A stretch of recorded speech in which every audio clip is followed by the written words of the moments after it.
Welcome to Uniquely Qualified. I'm your friend and host, Liz Ficken, and I'm so glad you're here. Uniquely Qualified is a podcast that empowers guests to share their experience, strength, and hope in overcoming challenges in the spirit of mutual healing. We hope that you'll leave feeling more aware, connected, and supported in navigating the human experience. Today, I'm joined by an incredible guest and sorority sister whose journey is a powerful testament to resilience and reinvention. Sarah King is the founder of Aurora House, a creative community space dedicated to authentic expression, connection, and empowerment for women and non-binary individuals. Before creating the sanctuary, Sarah spent years in the high-pressure world of tech, working as a chief operating officer at an AI startup based in Austin, Texas. She led technical teams while traveling constantly, fundraising, and navigating the relentless demands of the AI industry. But behind the scenes, she was also battling debilitating endometriosis pain and the mental toll of balancing her role with the impact of this chronic illness. In 2023, after finally receiving a diagnosis and undergoing an intense surgery removing stage 4 endometriosis from multiple organs throughout her torso, she knew something had to change. That turning point led her to step away from the corporate world and build something radically different. Aurora House is the manifestation of that shift, a place where people can slow down, reconnect with themselves, and tap into the creativity and community that so many of us crave. Today, we're diving into Sarah's story, what led to this transformation, the lessons she's learned along the way, and what it truly means to create a life aligned with your values. Sarah King, welcome to the podcast. Hey, girl. Hey. Thank you for having me. Oh, I'm so honored to have you. Before we get in, I'll just ask the question I ask all of our guests. How are you uniquely qualified? Yeah. I've been thinking about this question, and I feel like what really makes me uniquely qualified is that I heeded the call of my body Mm, to align with my soul path. And that sounds really woo-woo. But I really feel like my endometriosis diagnosis was the culmination of so much misalignment in my life. yeah. And it woke me up to pursuing something that was more aligned. And Mhm. as I've gotten more into the woo in that process, I have been so validated in being in the right place. And yeah, I think that heeding that call and that invitation has what has made me uniquely qualified. Oh my gosh. Goosebumps already. I'm really eager to dig into that. I think that there's not a single person who couldn't learn from that and aspire to be in alignment with their values, listening to themselves. Before we get too much into our conversation, I do want to lay out for our listeners some information about endometriosis, taking the emotional burden off Sarah, which I don't normally explain around medical issues, but that's why I do that, listeners, is I want to take the burden off the person who is living with the condition or whatever their challenge has been from a health perspective, and also educate. So endometriosis is a disease that impacts 1 in 10 women, and it takes an average of 8 years to be diagnosed and addressed. It's staged similarly to cancer because its severity and spread can vary widely from person to person, and this staging helps classify the extent of the disease in a standardized way. But unlike cancer, endometriosis is not a malignant or life-threatening condition, although it can be incredibly painful and debilitating. Endometriosis is considered one of the most painful diseases, often compared to the pain levels of a heart attack. And studies have ranked it among the top 10 most painful medical conditions. So, what makes it so painful? Endometriosis lesions cause chronic inflammation. The endometrial like tissue growing outside the uterus bleeds and sheds just like the uterine lining does during a period, but with nowhere to go. This leads to inflammation, swelling, and irritation of the surrounding organs. The body responds with chronic inflammation, which causes the persistent pain and increasing nerve sensitivity. Endometriosis lesions can grow along nerve pathways, especially in deep infiltrating cases. And over time, these lesions can rewire and hypersensitize nerves, leading to excruciating pain even outside of a menstrual cycle. Over time, scar tissue, also known as fibrosis, I believe I'm pronouncing that correctly, Sarah. Okay. Yeah, And it, fibrosis. So sometimes fibrosis. people say, Okay, thank yeah. you. And, so the fibrosis and adhesions develop gluing organs together. As an example, uterus glued to the colon, bladder stuck to ovaries. This causes sharp pulling or tearing pain, especially during movement, digestion, urination, and sex. And while the pain often worsens during menstruation, many people with severe endometriosis experience daily pain, including pelvic pain, stabbing sensations, and deep radiating discomfort in the back, legs, and abdomen. It affects multiple systems. It's not just a reproductive disease. It affects the digestive, urinary, musculoskeletal, and nervous systems. Symptoms like bladder pain, painful bowel movements, nausea, and whole body fatigue can make daily life unbearable. And with many things that involve women's health issues, there is medical gaslighting and delayed diagnosis. Average diagnosis takes 7 to 10 years. 7 to 10 years, meaning many patients suffer untreated for decades. And because period pain, as well as a lot of other women's pain, is dismissed as normal, many people are told their symptoms are exaggerated or psychological, worsening the emotional and mental toll. Additionally, just a quick note on the psychological impact, chronic pain rewires the brain, making it more sensitive to pain signals over time.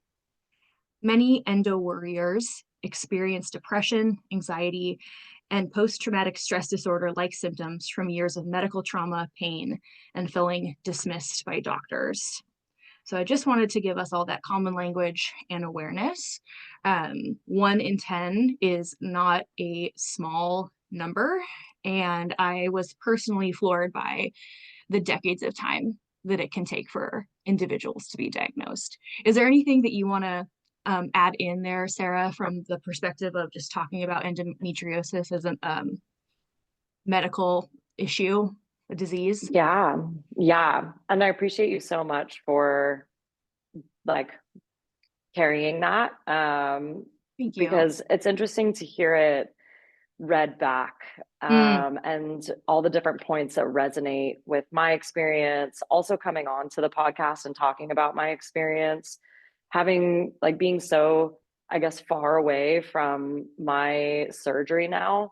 I kind of have this like, oh, well, mine's not as bad as other people, that type of sure. comparison. Yeah. And then reading, like hearing that read back, I'm like, no, mine was like my experience, validating my experience essentially. Yes. Yes. But I think that one other thing to know is that like there's no test for endometriosis. Mm, Often like the radiologist that works in the gynecologist's office that is reading ultrasounds all day, every day, does not know how to identify it on like a scan. yeah. And right now they are developing tests to be able to more quickly identify endometriosis.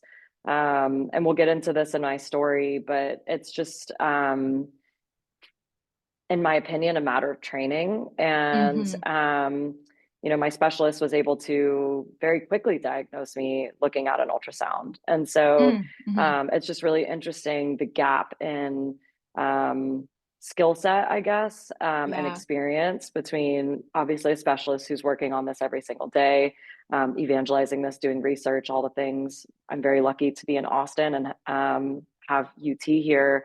But Mm-hmm. um, yeah, just being able to diagnose it is really, really difficult for the kind of like average OB-GYN. Mm. Oh man, I immediately want to launch into a diatribe about women's pain not being believed, but maybe we can save that and I can get into a Yeah, rant mode later in your story. perfect. But how Recently, I about was called we? a co-conspirator, and I was like, I fucking love that. And yes, I swear. Oh, So yes. Oh yeah, yeah. no. We'll have an E on this one for sure. Okay.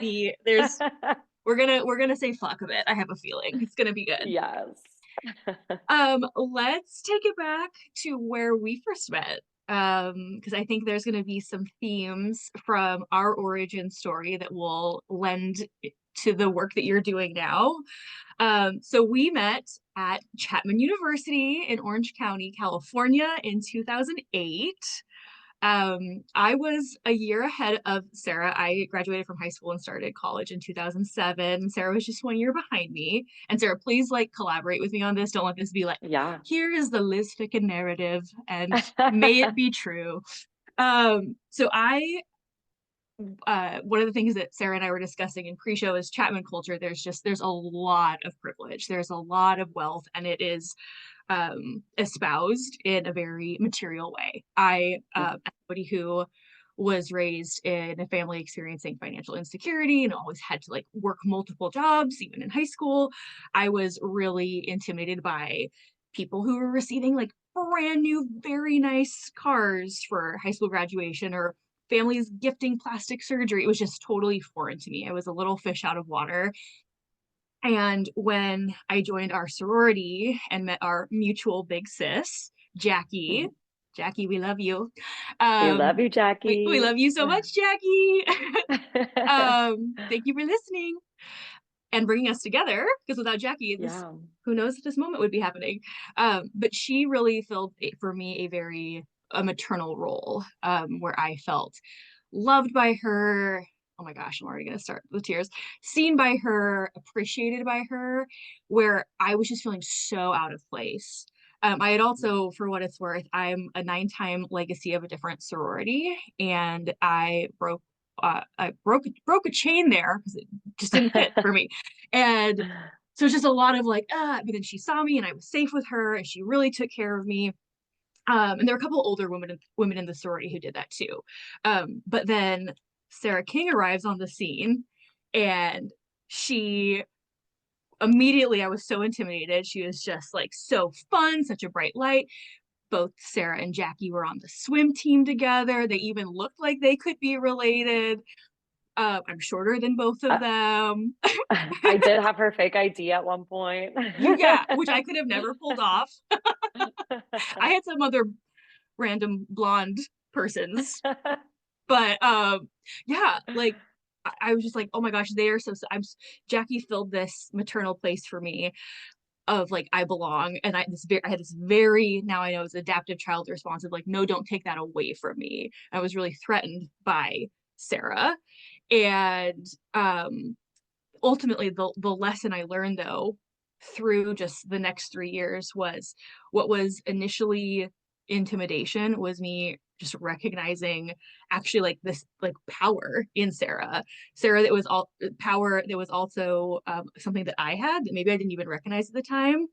um, and I always knew that Sarah was there for me, that she was like in so many ways like actually a sister for me. I leaned a bit into the hustle culture that was present at Chapman. I was president of our sorority, was in other leadership positions in campus, and I always knew that like Sarah was there for me. And there were a couple times where my senior year especially, it's one of those moments where I'm like, oh gosh, I hope other people don't remember this, but I just remember being like a drunk mess at one point and running into you, and you helped me. And that was I freshly had PTSD. I don't know if you know that, Sarah, but like No. yeah, I actually haven't like fully mentioned this on the podcast, but I was sexually assaulted at Oh Chapman my gosh. between our junior and senior year, and our sen my or my junior and senior year, and I was a mess. Like was active in PTSD, and that's when my drinking, my maladaptive relationship with alcohol really took off. And so the event where I'm thinking Mm. about running into you, I like looking back, I see that as somebody who is just like just so dysregulated central nervous system. And then you were once again this like safe sister for me. And so I just wanted to like mention that and like send some love and appreciation your way.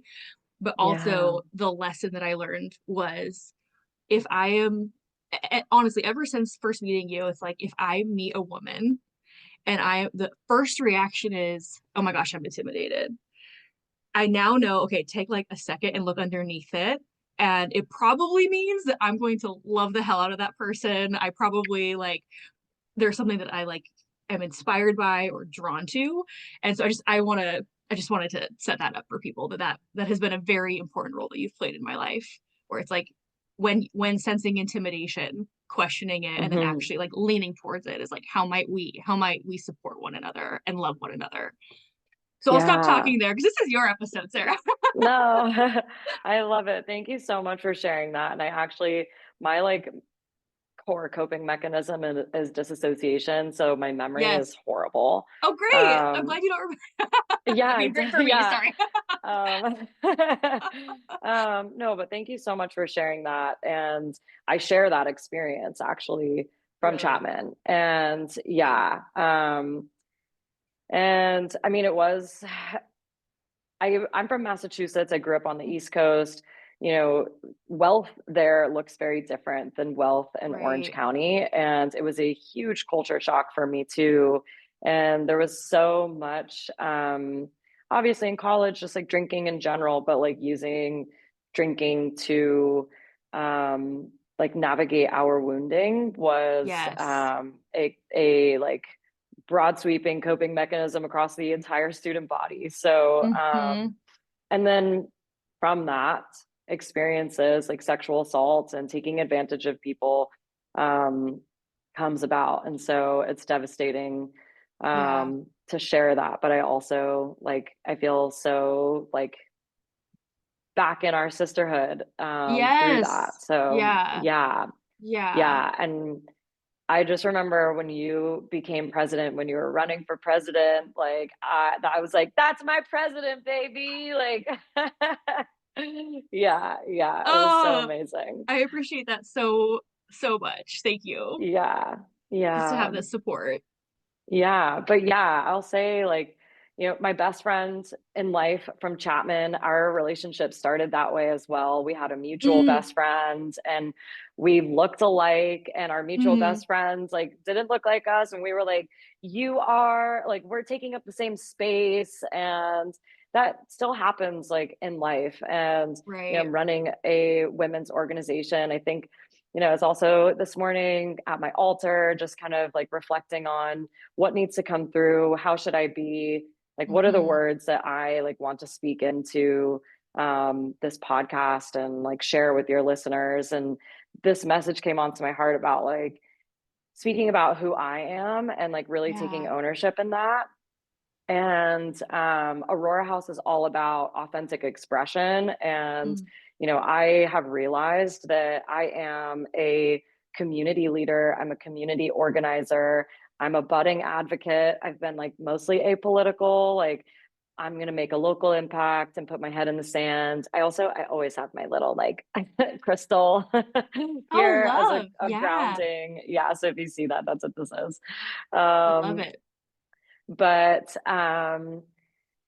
yeah, and I have the most powerful women come through these doors. Hmm. Yesterday, we had an amazing co working session where a lot of influencers, you know, will come into the space and we'll co work together. And I admire these women so much for being able to so articulately speak their truth into the world. And I've learned that, yeah, that intimidation even like if you want to call it jealousy, I really Hmm. see jealousy as admiration. And Mm, um, yeah, this is a little tip from the Artist Way. If there are any creatives out there who have been interested in the book The Artist Way, I highly recommend it. We are doing a 12-week program about it here at Aurora House. And one of the exercises that Julia Cameron, the author, has you do is create a jealousy map.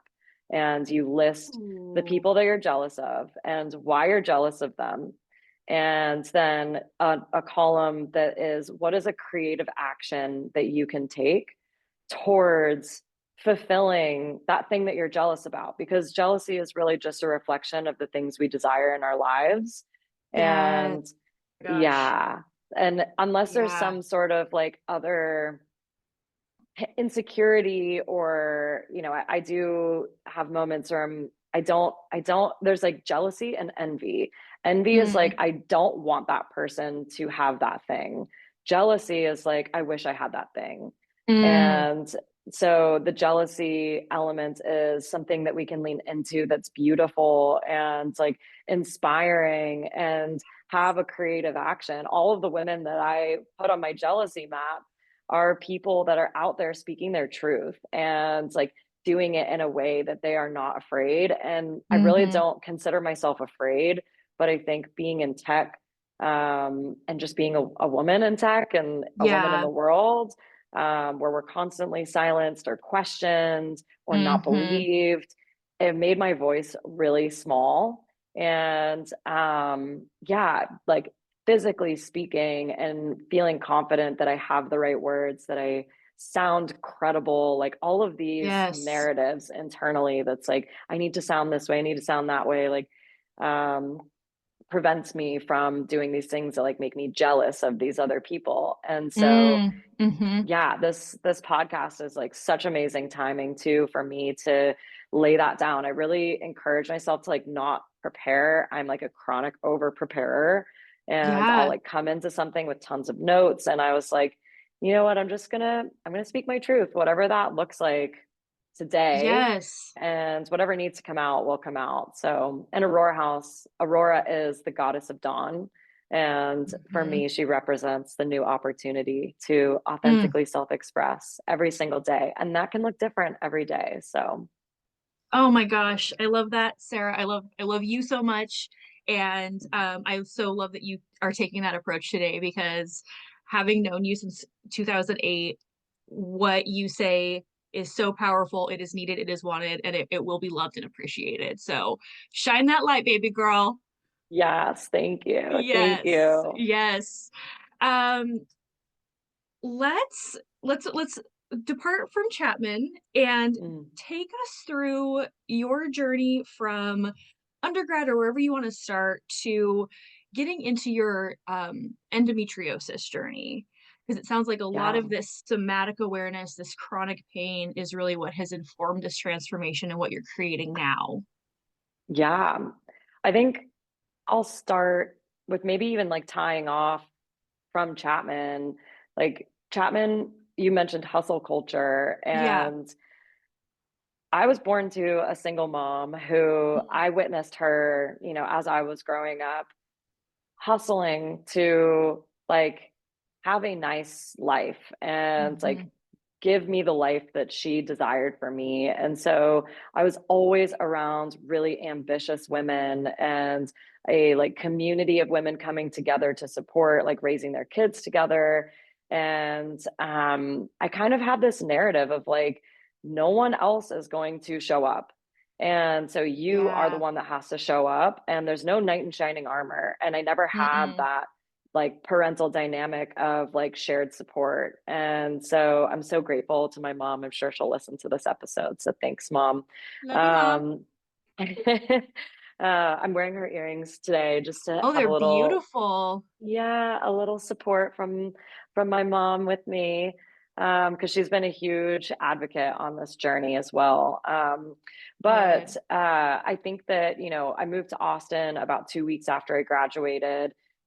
I sold like all of my bedroom furniture from Chapman for $1,000, and that's all of the money that I drove to Austin with, and Whoa. sublet an apartment for 2 months and loved it. Got into tech. I was in sales. It was horrible. But I made my way to an AI company where I really rose through the ranks. I was a marketing manager, essentially, or community manager, and then moved into product management. Became VP of product, help our team 3x in 2020 and 2021. Helped our team raise a Series A. Um, and then yeah, stepped into leading product engineering, customer success, and all of that. There is this undertone of having to like overextend myself Mm-hmm. to make sure that like I'm getting mine. Mm-hmm. And also to prove to the world that I'm not a dumb blonde, and I'm not blonde right now. Mm. Mm-hmm. But I grew up blonde. That is a narrative that was told to me my entire life. Yeah. And I just have this vendetta. Like, I am not fucking dumb. Mm-hmm. And I'm going to go like show everyone and prove to myself that I can accomplish great things. And the second that I got that like air of success, of like accomplishment, and also validation from my like male leaders, it was Mm-hmm. on. Like, I was just like, I'm going to kill myself. I'm going to allow a chronic illness to like take over my body to Mm-hmm. be able to show them, whoever them is, Yeah. that I am worthy and deserving and capable of being in these spaces. Oh my gosh. Yes. I relate to that really hard, and just on not to over index on the blonde thing. But when Sarah and I logged on, like I'm Blondie right now. She has beautiful auburn red hair. We were both like very blonde at Chapman, and Jackie is also very blonde. Um, but I had a conversation with a men. So I have historically worked in financial services. I've been laid off since May, struggling to find whatever is next for me. But I had a conversation probably almost exactly 2 years ago with a male mentor where I was like, what do I need to do to be taken more seriously? My age isn't going to change. The fact that I present as female and identify as female isn't going to change. Do I need to be less blonde? Like, that was the thing that I was like, what can I alter about myself to be taken more seriously? I had just gotten my MBA. I was like, I'm doing what I am told to do, but I'm not getting, I feel like I was still not being taken seriously, listened to, or advanced. And so I completely relate to you when you're saying, once I had that, it was on, and I would sacrifice anything, because that is so many of us, I think younger women coming up in these very male dominated industries. It's like you throw yourself against a wall, and then once that wall gives way, you're like, okay, I'm here. Let's fucking go. Yeah. So very much relating to you. I haven't done the Yeah. breaking through the wall thing yet. Maybe that'll come for me. Maybe I'll I don't know if ignore you the want wall. to, honestly. I don't know. Yeah. I don't know that I want to. And where it's like the Yeah. expense, like you were saying, like the expense of ourselves to Yeah. fit into this, and like literally sacrificing our bodies, our spirits for Yes. somebody else's dollar. Totally. I think that, I am so, so, so grateful. I would never change my path, Right. but I absolutely would not go back in time and live that again. Right. And I Right. and I wouldn't change things now. Mm-hmm. Like, my it's so interesting to see, like, I truly am in a different chapter of my life. My finances look so different. And Mm-hmm. I am, I was at like the top of the top, and now I'm like back at zero and I am Yeah. building. And Yeah.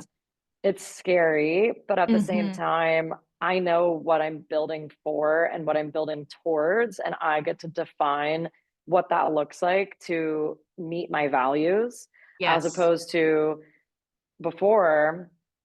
Something that I felt in the last like 2 years of my role in that company was that I had adopted the values, and I love my CEO so much, but I had adopted his values and the values of the AI industry in general, and I was pushing my own values into it. How do we, make this accessible for all? Mm-hmm. But there was still such a venture capitalist undertone of, Yeah. you know, money, or like money over everything, essentially, Mm-hmm. Mm-hmm. that I really, really lost touch with my true essence. Yeah. And my whole endometriosis journey has reconnected me with that. And I'm still on that journey. But Mm-hmm. yeah, Yeah. I totally lost it. Breaking through that wall, you're making sacrifices on a much deeper level to get that like validation and that admiration and whatever else comes with that. Mm-hmm. Yeah, I could talk about that Yeah. forever, but I know that's not necessarily why we're here. Yeah. Well, but if you wouldn't mind, share with us a little bit more about when looking back, you feel like that reached, let's call it a saturation point where you're like, I am so in this. I am giving all of myself to this endeavor. Um, and how that like in the Venn diagram of hustle culture, your chronic illness, like where are you starting to notice, oh my gosh, like this is my life right now. How am I here? Or maybe Yeah, I shouldn't be making any assumption about like that arrival point, but help us understand how you yeah. come into that awareness. I think there were some periods of time where we were traveling constantly, like Mm-hmm. sometimes 4 times a month. My last year, I was on airplanes on Saturday nights, Sunday mornings, like I Mm-hmm. was working every day. And in the height of my endometriosis pain, I Mm-hmm. had to talk to my CEO about that. Like he knew every time I was on my period. Mm-hmm. And every time, so my endometriosis would affect me the week before my period and then the Mm-hmm. week during my period. So I was impacted by pain for at least 2 weeks out of the month and then like random pain throughout. Yeah. But it was something that you probably would never speak to your boss about. And, we considered each other business partners when I stepped into the COO role. So there was like a, a more appropriate like closeness that we could have as opposed to like, this is my boss. I can't like tell him things. But it also was to a point where I was like, yeah, like I can't, I'm going to be 10 minutes late to breakfast this morning because I'm like, I can't stand up and Mm-hmm. I need to wait for my ibuprofen to kick in so that I can actually walk. And Mm-hmm. so I think that like going out and I'm there were so many times where, we go to this like one of the biggest healthcare um, hospital systems in the United States. And I was there with all of the about 25 men who were all of the technical leaders in the organization who had thousands of employees within their IT organizations. And I'm the only woman. And at that point, I maybe was 30 years old Mm-hmm. and no technical background. Like, side note, I studied peace and conflict studies at Chapman. Yeah. So Yes, she did.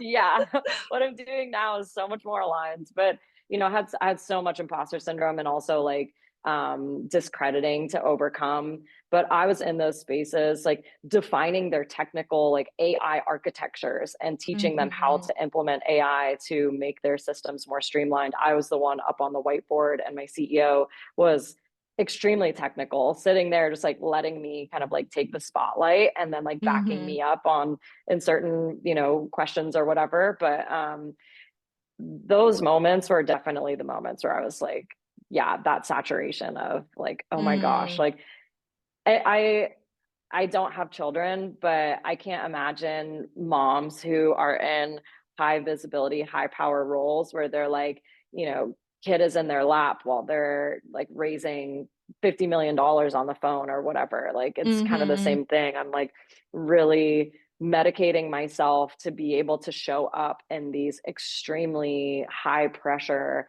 environments. And it did really take a toll on me towards the end. I mean, my last Mm-hmm. year, we started a private equity fund. We were raising money into that to buy out our lead investors of the business.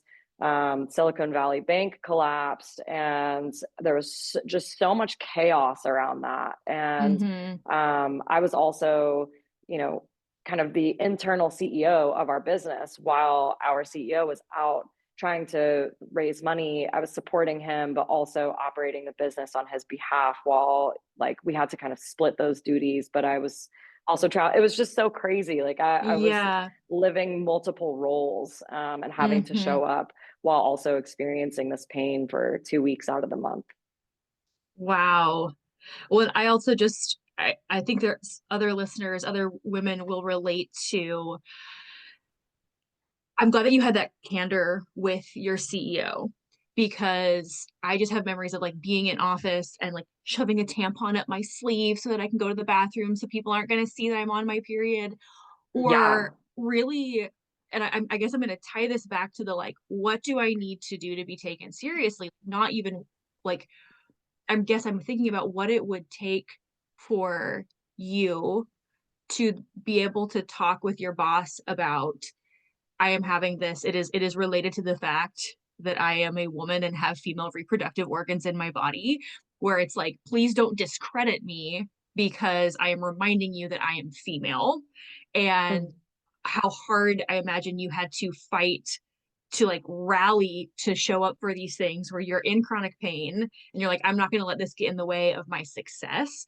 I just think a lot of, and I don't want to like, I guess that's my experience where I have had, I've started getting headaches as a part of my menstrual cycle. And it wasn't Oof. until I was like in a chain of women leaders where I started saying, I get migraines that are hormonal around the time of the month. And so I'm so sorry, like I might just need some extra time because staring at a screen while I'm feeling this way is so painful for me. I think Yeah. about you and how much more visible you were. Like I want to commend the strength while also saying I wish we didn't live in a world where you had to like push through and be Yeah. be validated professionally while in such pain and discomfort. Yeah. Thank you. Yeah. I think as I made my exit and was thinking about what I was going to do next, it was so important to me to be in like feminine led business and recognize that men are on a 24-hour hormonal cycle, and that is what the average workday is defined around. And Yes. advocating for myself to like, I'm on a 28-day cycle, and that means that my weeks Mhm. need to look a lot different. And there's so much content out there about like how to Yeah. schedule your weeks that align with your menstrual cycle, and like what activities, whether it's planning or having meetings or strategy or like, Hmm. getting like doing all the like really like yucky tasks that you don't want to do, like how to kind of map those out. But it's really challenging in a corporate setting when a lot of Yeah. people are expecting you um, to be there at their beck and call. But I will Yes. say, Yeah. like, thankfully, my CEO was married, had two daughters, and so Mm-hmm. he really was an amazing ally. And there were days where if I needed to work from home, like he would make sure that lunch was ordered and like Uber Eats to me so that I didn't have to like even worry about that while I'm like Oh, I taking love meetings that. from bed. Yeah. Yeah. Oh man. I'm just gonna add one more thing. In terms of, I know that Spain, does Portugal do this too now? Starts recognizing menstrual leave, and I know endometriosis is so much more than like the menstrual cycle.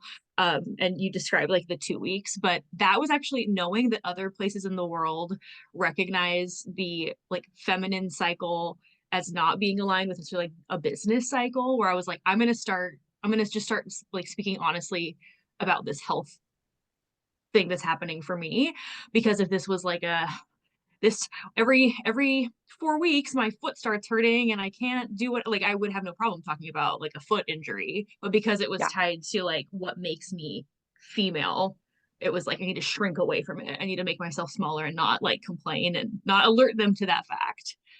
Yeah. So yeah, Yeah, just it's really vulnerable. Because I mhm. even I think back to, just hearing you share about your experience. I'm like, what was it that made me credible or gave me Mm, the like why did I break through that wall? Why was I yeah, taken seriously?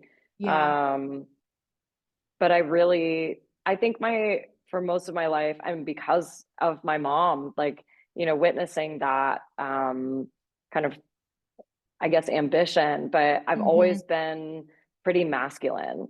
And I think that's Mm, also why people like other women are intimidated by me as well. There's this like at least I perceive this kind of like masculine energy or this very powerful feminine energy that's masked as masculine is probably a better Mm, way to unpack it. mm-hmm. And so it allows me to oh, there's a term for this. It's a really like therapeutic term about Yeah, like masking essentially, and being able to yeah. just show up as the other and as the Mm, masculine, mm-hmm. as like, yeah, Yeah. I'm sorry I'm not able to I come was up not with it fun to either. work I with know what you're talking. sometimes. Yeah. Do you Yeah. think that some of that was like it sounds like you were brought up with being able to like step into that masculine energy and that type of power, but do you think there was also a like I need to clap back twice as hard because I need people to take me fucking seriously? Oh yeah. Okay. Yeah. Yeah, I was told when our organization grew like 3x, Yeah. yeah, anyone who was not in my organization, and we had 75 people on our team, and 55 of them were in my org. And so the other 20 were absolutely terrified of me because I my teams relied on them and vice versa. And when Mm-hmm. they were not delivering what they said they were going to deliver, like I would not fear calling that out and like really holding people accountable, men accountable to what they committed to deliver. And oof, especially if I was in pain. And I think another like thread to all of this is, when we were in college, like I was kind of like the rebellious, like anti-hustle. Yes, I was on the swim Mm-hmm. team. Like there was some discipline there, but like my major was really woo-woo. I, like loved to party. And as I accomplished success, like I've always still been this like really self-expressive, creative, like funky. I love dressing up in costumes. I love being in a wig, like, Yes. and so when I was working so hard, I was playing so hard. And during Mm, COVID, we were working, I mean, we had executive meetings at 7:30 a.m. 3 times a week. And I would work straight through the day until about 10 p.m. And that like 7 to 10 p.m., I would have to pour myself a glass of wine mm-hmm. to like give myself a little treat to like get through that time and to like give Yeah. myself maybe like a dopamine hit and some like sugar and that Yeah. alcohol to like wind me down and get into this focus time because I was in meetings all day. And so that was my time to actually like execute and get stuff done. Mm-hmm. And so, yeah, I definitely had like, I wouldn't say a serious drinking problem during COVID, but I was drinking every day. So, I mean, Mm-hmm. clinically, that's serious. And Mm, I really had to step back in 2021 and like redefine my relationship with alcohol. But mm-hmm. I do see the endometriosis being very tied up in this like high cortisol releasing environment and then high play environment where I was like, I need to release this energy. I need Mm-hmm. to not be at like tapping out at the top of my like fight or flight all the time Yeah. and like come down. Mm-hmm. Yeah. Did you how did you fit in the what I imagine was just playing very hard from what you just said? Yeah. Was that like you had Sundays or how did that play out? Yeah. It really depended on the time of year, like where we were at in Yeah. our cycle. But it would be like one night a week, like Mm-hmm. just like going really hard, maybe stay up till like 6 a.m. and just be like Mm-hmm. demolished for the rest of the weekend. Um, or we would go, like my girlfriends and I would go on like ski trips or like bachelorette parties. Like those are my times where I was like, I'm on vacation, baby. Like, let's go. And Yes. yeah. And like all my best friends from high school, like we would get together and just have a time. And I was actually texting my best friend the other day that like I think about her bachelorette party. It was in we went to Cabo. There were 22 of us. Mm, And yeah, and this was it was a 2022 maybe spring. And my CEO was so upset with me when I came back because I was like, I like it took me a couple days to recover from this like yeah. 4 or 5 day trip to Cabo. And I went to Cabo Yeah. early to like have a beach vacay before like the chaos of the bachelorette party. Mm-hmm. And we were always perpetually in a fundraising cycle.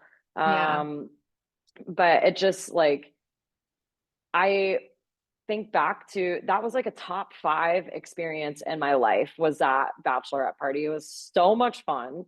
And there was so much chaos going on like during that time at work. And I just remember like there was so much anger that I was coming back and not prepared to like get back into it.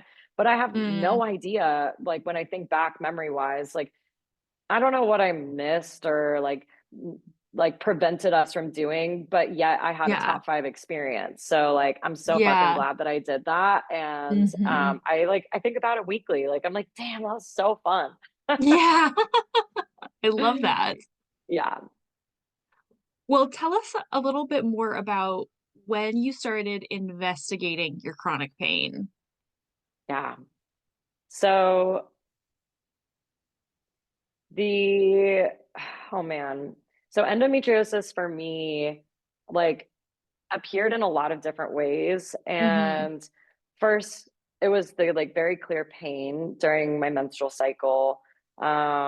And I also had bacterial vaginosis just like constantly. Like I could like look at something wrong and I would get BV. And so Mm, that is tied to endometriosis or like mm-hmm. comorbidities or whatever. Okay. Although yeah, I say that because I don't know if comorbidity is just for disease and BV is obviously just an infection, but definitely a symptom of endometriosis. And Mm-hmm. I started to like go to the OB-GYN, I guess in 2022. Mm-hmm.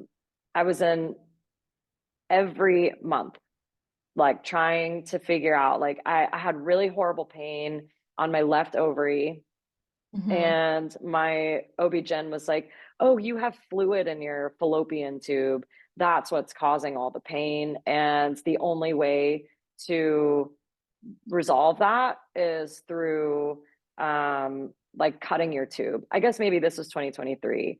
The like it's weird now being in February and I'm like 2024 is like I I feel like I'm still in know. it. Yeah. Yeah, I feel that. I feel that. Yeah. Mm-hmm. Yeah. Um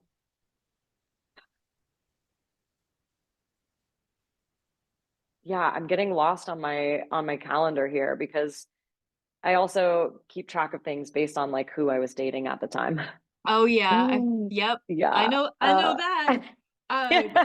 I think when we have chatted before, you mentioned like receiving a diagnosis in July of 2023. So I imagine there's Yeah.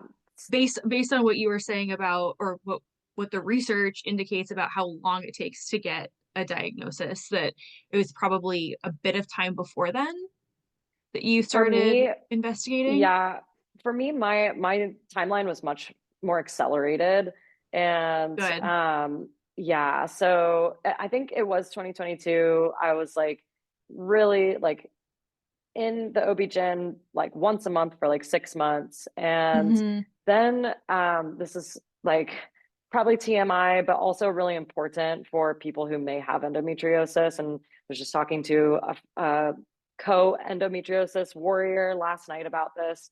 Mm-hmm. Um, I had blood in my stool when I was menstruating. And Yeah. so that's what really like illuminated like, oh, there's a serious issue here. Like you really should not have blood in your stool.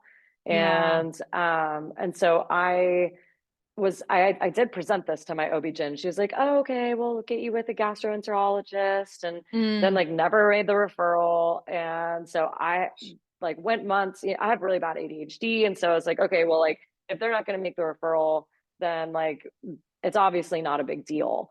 And right. months go by. We're in 2023 at this point. My friend whose bachelorette party I went to in Cabo, her wedding happens. And one of my best guy friends from high school, he lives here in Texas with his wife. And she had endo surgery back in like 2021 Mm-hmm. and maybe 22. And once you have the surgery and you understand like how much it can spread through your body, as like a patient of that, when you hear other women talk about their period symptoms, you want to be like, go to the Yeah. specialist and make sure that it's not endometriosis, but you also don't want to assume or like make people feel like, everyone has endometriosis. I mean, 1 in 10 is Mm-hmm. a lot. Like that is like It is. statistically very, very significant. It But is.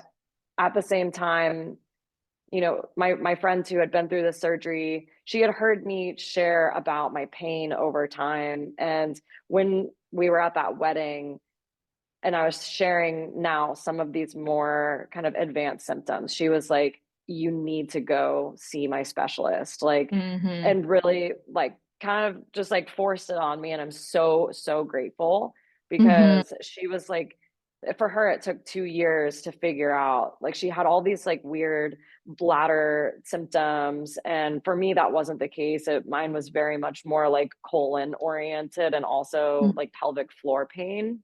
Mm-hmm. And yeah, so that was April. I got home from that wedding and called the specialist, got in for an appointment in July.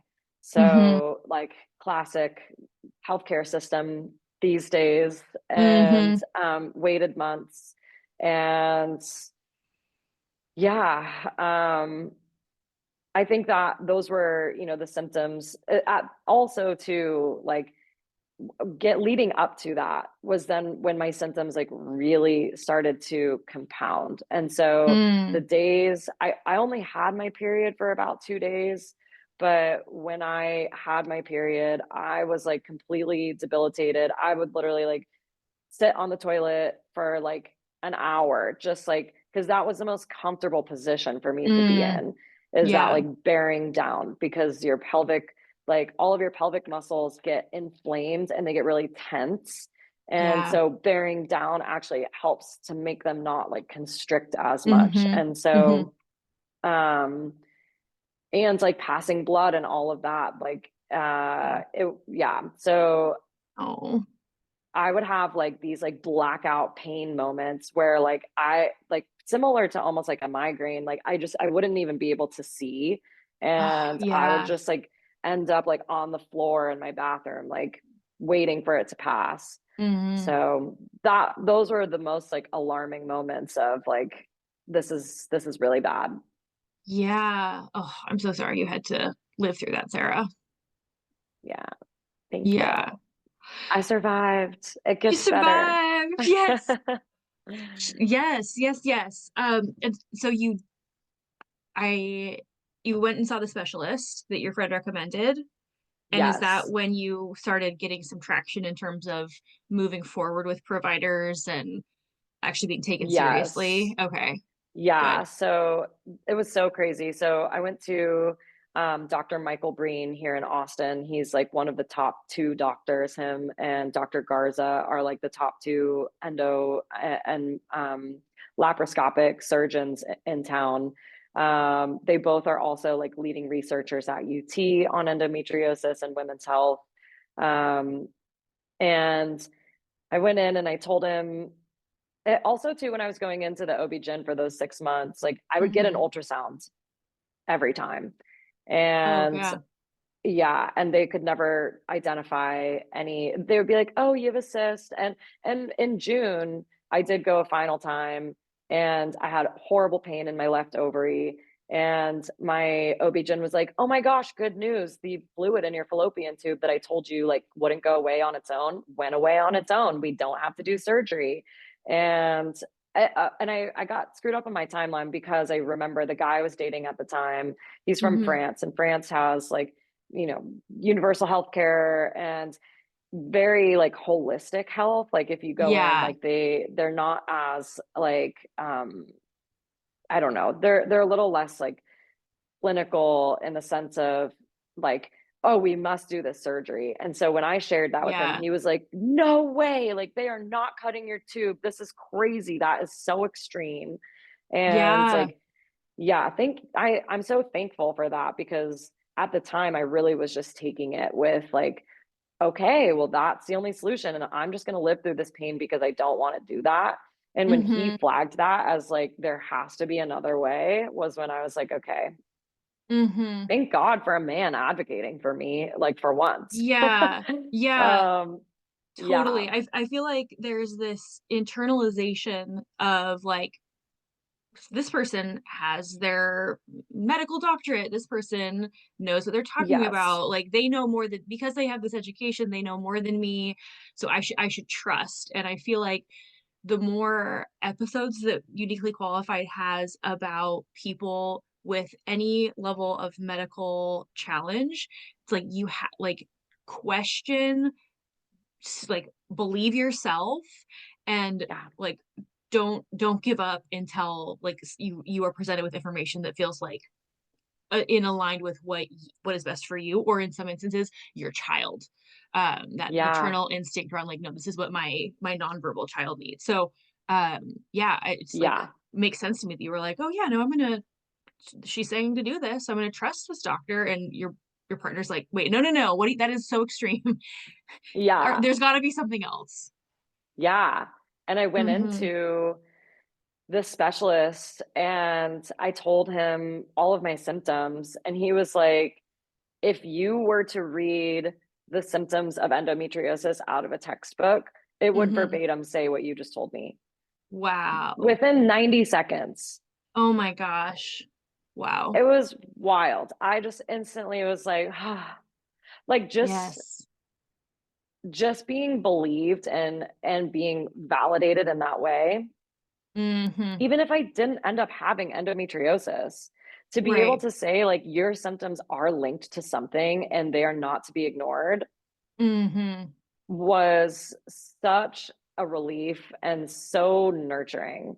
Mm-hmm. Um, yeah. And then 5 minutes later, ultrasounds, vaginal ultrasounds. He's like, so you see these lines? These are called Venetian blinds. This is endometriosis in your uterus. That he's showing Wow. me. I know how to read an ultrasound better than a radiologist and an OB-GYN now to be able to identify endometriosis.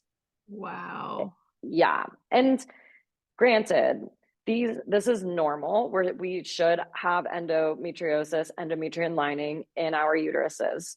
But to be able to like see the Venetian blinds, not everyone has them, is what I understood. Okay. But then as we're looking at my ovaries, we get to my left ovary where I have this pain. Mm-hmm. And he's like, oh my God, do you see this cyst?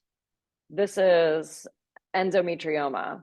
This is a cyst that is specifically tied to endometriosis. And we can tell because of how it shows up on the ultrasounds. It has these like gray lines on it.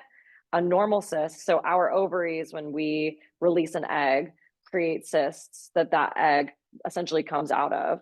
And Mm. those on the ultrasound show up black. And Mm. so having that shading on the endometrioma means that there's blood stuck in that cyst that Oh. can't come out. And so we go to my other ovary and I had some cysts there. And he was like, these are normal cysts that are tied to like egg release and your like normal cycle. Mm-hmm. And so at the time, that cyst was an inch. Like that's really big. I don't know how Yeah. big ovaries are, but that's like the size of my ovary, I feel like. Yeah. And so I was like, well, that's really big. Like, do you think that that's been there for a while? And he's like, it's hard to say, but you've been experiencing pain there. It's highly likely that that cyst has been there for some time. Mm. And um, yeah, fast forward to my surgery in October. So I was scheduled that same day. He was like, you absolutely need surgery to remove this cyst. And then we'll go in and clean out anything else. And before a couple weeks before my surgery, I went in again to like prepare and all the things and get another ultrasound. That cyst was 1.5 inches. So it grew 1/2 inch between July and October. Oh man. Yeah. Wow. Yeah. Oh my gosh. Was there any relief in diagnosis, having a plan of like, was there a little bit of pressure that was taken off for you, or how did that translate into the rest of your life? Oh my gosh. So when I had that diagnosis, I I like things very quickly changed. So as I Mm, shared, like after COVID, I had a time where I stopped drinking alcohol and completely like reset mm-hmm, my relationship with alcohol. At that mm-hmm, point, I completely stopped drinking alcohol again. I cut out dairy and gluten from my diet. I went on an anti-inflammatory diet. mm, Um, and I like definitely like 180'd in terms of lifestyle, and like went on like medical medium celery juice diet. He's like not very well liked in the science, and he doesn't like running, doing research on what he preaches. mm, But there are a lot of people who swear by his diet, and I read his book, mm-hmm, and a lot of it just like intuitively made sense to me. And so I went really hard on just like a lot of the protocols that he had, and just like started to detoxify my body mm-hmm. in preparation for this surgery, and trying to do what I could to like undo the damage that had been done. Um, Yeah. yeah, yeah. Mm-hmm. And Did I that mean, okay. yeah, I was just gonna say, like, from a work standpoint, like things, I think, you know, I already was kind of planning my exit, and things at that point, they didn't impact me as much. Like I was like, okay, like I need to prioritize myself. And Mm-hmm. I'm still an executive in this business, and like shareholders and investors are expecting me to deliver and show up in a certain way.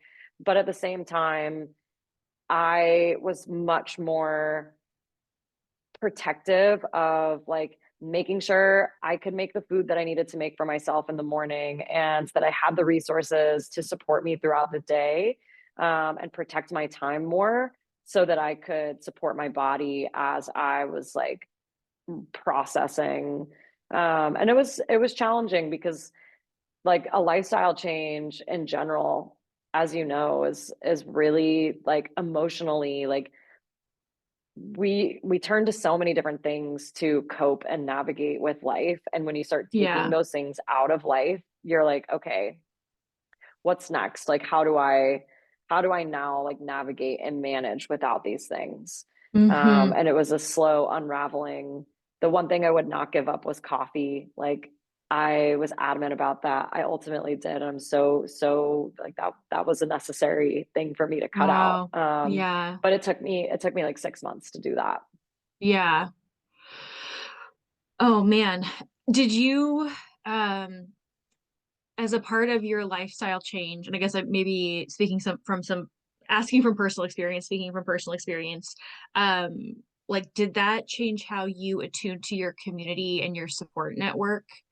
Thinking about like partying and going out and being a part of, and then okay, now I'm not drinking anymore. I know for a lot of people that like for me, I'll speak for myself.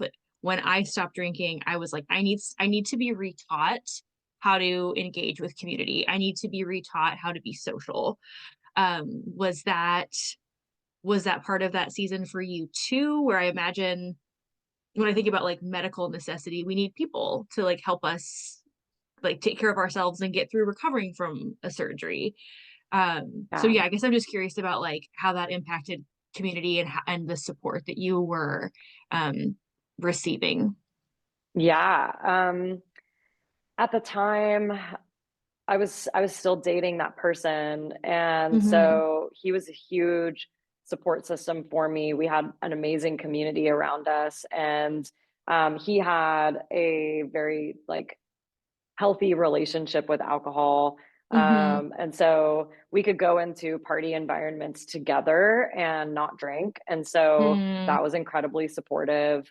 Yeah. Um, and also, he had three daughters. And so, like, for a big chunk of that time, um, like the diagnosis happened in July. His two of his girls live in France, and so they came over for the month of August, and we just had like a wholesome family experience for that month that Oh, I was, love yeah, it that. was so sweet.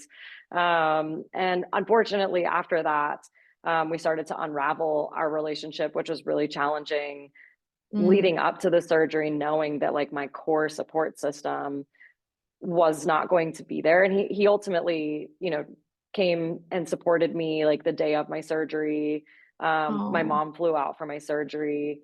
yeah. Um, but I think that as we started to navigate our breakup, Mm-hmm. I realized that I needed to. So there was like so much change happening in my life. Like Yeah. I was changing my lifestyle. Mm-hmm. I was breaking up with this partner, and I was leaving my job. And Mm-hmm. so all of this was happening at the same time. And my Yeah. therapist was like, we're going to make a plan for you to like really like revive a sense of community. Mm. And I started a sewing club with some girlfriends Oh. who like I had a bunch of girls in my throughout my network that were wanting to start sewing, and so we would just get together and sew together. Um, and that was really the beginning of Aurora House, and Mm. seeing like, as especially Austin is such a drinking centered city, Mm-hmm. and I was just yeah, I became like really unenamored by Austin when I stopped drinking back in 2021. And I was just like, this is so disgusting, and had a really negative attitude about it. And I would still go out. I did during that time, like train myself to go out and have like a sparkling water and Yeah. kind of pretend that it was a drink. And I felt good going into spaces that were more like ravey or like concert, to where people are not paying attention to you. They're not focused Yeah. on what you're doing, but they are going to dance with you and have fun. And so it's like having focus be centered on something else is so much easier to not drink around. Yeah. And I definitely was like California sober. So like it that time allowed me to then like through this time like really just kind of show up authentically Yeah. and like in the space and know how to navigate that um without having a drink. And I definitely still like had my moments where I would have some Yeah. fun. Yeah. But yeah. That's great. I know I love that your mom was able to come out as a part of supporting you too when you get to actual surgery. And I'm glad that you're able to continue engaging with your community in a way that felt good and meaningful. And I also like how that shift started happening where you're like, I want to be with people and I want to create, I want to start the sewing club, and how that's Yeah. like the seed that would become Aurora House. Yeah. Yeah. So let's talk about your surgery, which is October 2023. I know in the Mhm. intro talked a little bit more about like some of the specifics. Would you mind just painting the picture of what was learned from the surgery and what your recovery was like? Yeah. Whew, surgery was crazy. Mm. It was on Halloween, which was really sweet. And I remember coming out of surgery, and the post-op nurse had like cat ears and like painted little whiskers on her face. And she's probably like 70. She was so sweet. And as I woke up, I started crying because I saw Mhm. her in costume, and I was like, thank you so much for dressing up. Like I love Halloween. As I Yeah. mentioned earlier, I love costumes. And so Yes. to come out of surgery, um, to that was incredible. And then, I get into my room with my mom, and Dr. Breen comes out and he's like, wow, no wonder you were in so much pain. And I'm actually like really surprised that you didn't rate your pain higher, because this Mm. is like on a scale of 1 to 10, you were a 15. Like this was Oh, really, really extreme. And wow. so I had that 1.5 inch cyst in my left ovary Hmm. that had actually fused my ovary to my colon. And so you're talking earlier about organs being fused together. So all of Yeah. that pain that I was feeling anytime I had like a bowel movement or during sex, like that was such an area of pain for me because those Wow. organs were fused together. We did have a GI on call in case I needed to have part of my colon removed. But they like didn't know if that would be the case until they got in there. Thankfully, that was not the case. Mm. Um, but I had endometriosis all over my torso, all over my bladder, on the outside of my uterus, wrapped around my right fallopian tube. He said that if I had waited, I would have lost my right ovary and was at risk of losing my left ovary because of how quickly that left cyst was growing. And so Mm. that was a really crazy realization, that like I hadn't been listened to for, a year in the doctor when I finally started to kind of like go pursue this. Yeah. That if I had waited longer, like I could have lost both of my ovaries. Um, Wow. and then, yeah. And then on top of that, they found endometriosis on my diaphragm. And the diaphragm is not an organ that's talked about very often, Hmm. but it is the balloon that expands under our lungs that allows our lungs to actually like take in air. And Hmm. so our diaphragm is directly like it's all of this from our jaws all the way down through our pelvic floor are connected, and the diaphragm and the pelvic floor work together to pull the diaphragm down and then like allow it to release essentially. Yeah. And Oh my so they couldn't. gosh. Yeah, and you can't, if you're not a specialist in diaphragmatic surgery, it's very dangerous to do surgery on the diaphragm, because if you puncture it, your lungs can collapse and then you're like at risk of like Yeah. fatal risk essentially. So Yeah. Yeah. I still have endometriosis on my diaphragm. It was not significant enough to go like and do surgery again, but with Hmm. another specialist. But it definitely is a potential for my future, if I wasn't doing all the protocols that I do now. And so, yeah, just to have that shared back to me Hmm. after my OB-GYN was like, it's just fluid in your fallopian tube. And Wow. also, this woman who delivers babies thinking that she had the ability and the like experience to go in and do surgery on my fallopian tube and remove endometriosis. Like I just can't imagine like what would have happened with her doing that surgery on me and finding out how extreme it was. And I have had horror stories of people who, when they found out that I was getting surgery, were like, oh my gosh, like do research on your surgeon. Like I have a friend who got endometriosis surgery, and they like fucked up a nerve, and she Oh like my can't God. feel anything in her left leg or something crazy. Like really, really crazy experiences of doctors Whoa. who are not specialized in doing the surgery thinking that like they can. God. So I think that is like one thing I'd recommend if someone suspects they have endometriosis, finding a specialist in your city or a nearby city. And Hmm. there is a group, I can't recall what the name of it. It's like Joanne's Community or something. It's a woman's name, and Hmm. it has a list of like all of the best endometriosis specialists by city. And you can do Okay. your research there. I'll try to find it so that we can put it in the show notes. Yeah, that would be great if we could do that and make that resource available to our listeners. That'd be wonderful. Yeah. Yeah. Okay, so you have the surgery in October 2023 and you leave the startup in January 2024, right? Yeah. Yeah. So talk us about the end and how you once again arrive at a place where you're like, I'm just doing something for me now. Yeah. Or however you want to frame that. I'm not trying to put words in your mouth, but walk us Yeah. through No. that.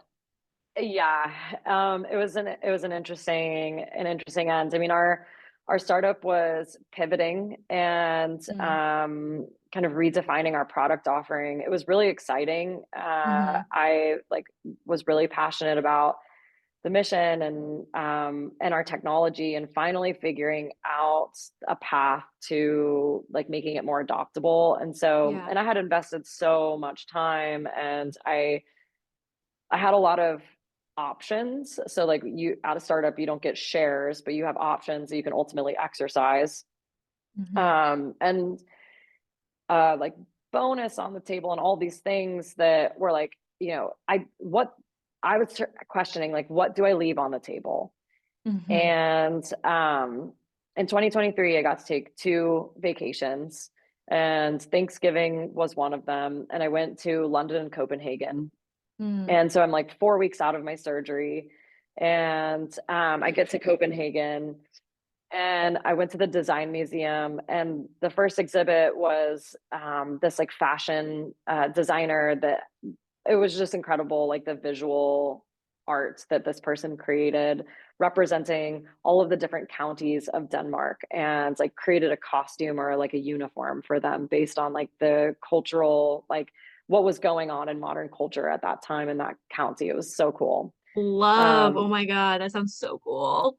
yeah. And then I get to, so Denmark has a really strong culture of passing down clothing. It's a very sustainable culture. And um, they're also like mending is really like core to their clothing and fashion experience. And hmm so there's a whole exhibit on the history of mending clothing in Denmark. And I got to this section and just like immediately broke down in tears. And I had to mm like go into like, it was super busy and it was raining outside that day. So like mm everyone's inside. I had to like go into a corner and like cry in a corner because I was like, this is so hmm weird. Like I would understand if it's like, you're standing in front of like a Rembrandt that's like really moving, but like we're looking at a sewing like a loom here. um They're mending their clothes through generations of Danes. I exactly. love those moments when we're like, really, brain? Like, this is the thing? This is the thing. Yeah. Yeah. And I just knew in that moment I needed to pursue like a creative act, a creative Yeah. expression. I needed hmm to, I've always been really interested in clothing, and hmm I became really good friends with a woman in Austin who sells vintage clothing, Sonic Wave Vintage. She has an amazing Instagram. She has the best vintage clothing. And like, yeah. So during COVID, like before COVID, I would have little like private like buying parties at her house, and I'd bring like my friends from different parts of my community together, and she would measure everyone, and we would do like a vintage jeans party.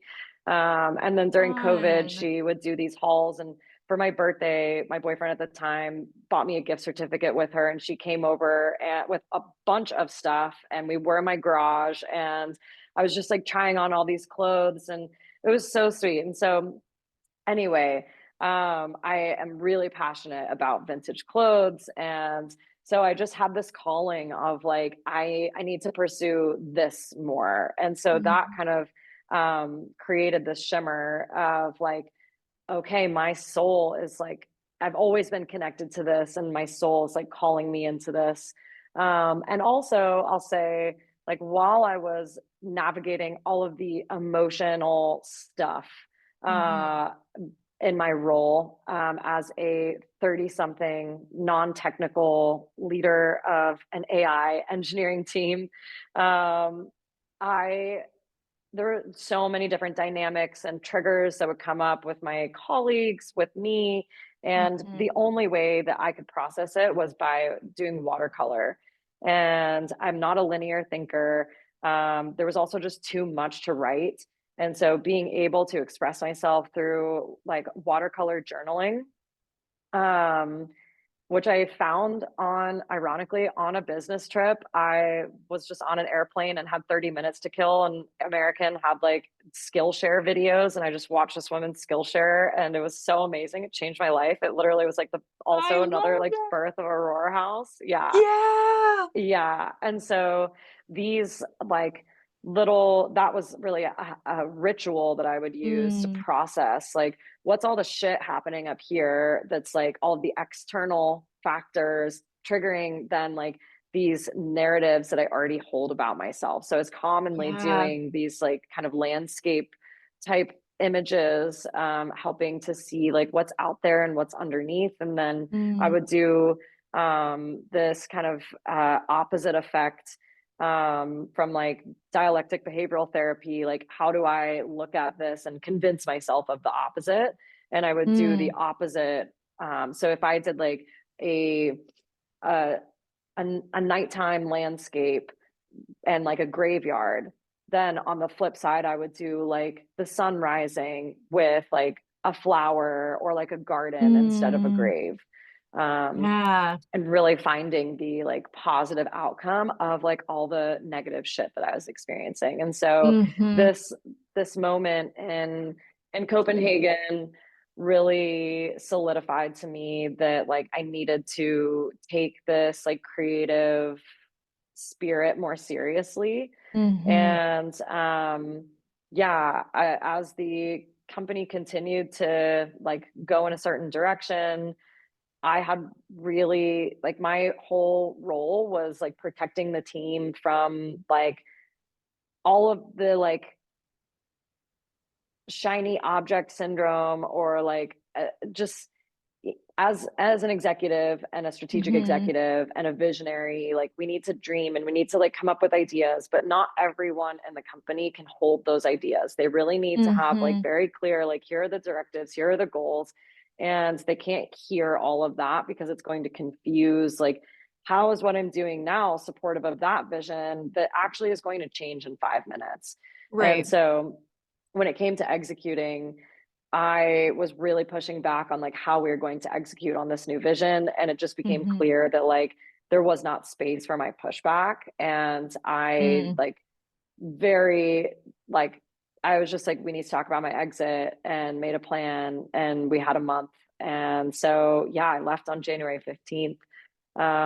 And I was like, okay, I have three options. I have like I'm gonna go.